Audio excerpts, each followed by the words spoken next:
terme de consumérisme indique précisément que les objets sont mis en concurrence, sont vendus en réseau relatif. Chaque objet est présenté parmi d'autres, pas forcément de la même famille, dans un espace de consommation. Consommer, c'est choisir, en apparence un objet plutôt que rien, mais en réalité un objet plutôt qu'un autre.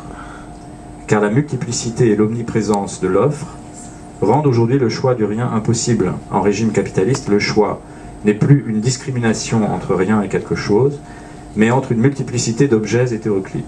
Vais-je acheter des chaussures ou aller au cinéma? Bordé des deux côtés par le vide. Vide hypnotique de la marchandise absolue, vide angoissant du non-choix. Prenons l'exemple d'un téléphone portable. Le choix du consommateur n'est que marginalement réparti entre le fait de ne pas avoir de téléphone portable et en acquérir un. La question est plutôt celle du modèle.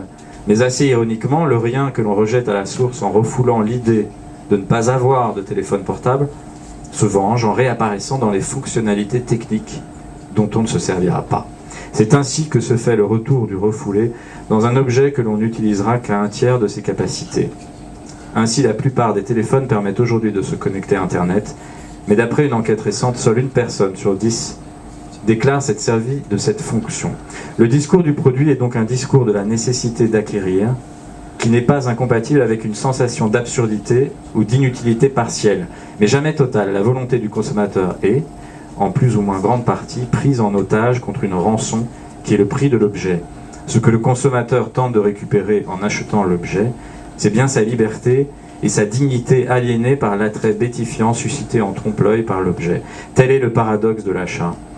On n'achète pas un objet, mais ce que l'on tente de racheter, c'est sa liberté, médusée, ravie par le discours de la marchandise. Mais au final, on ne parvient à racheter que sa capacité de désirer à nouveau.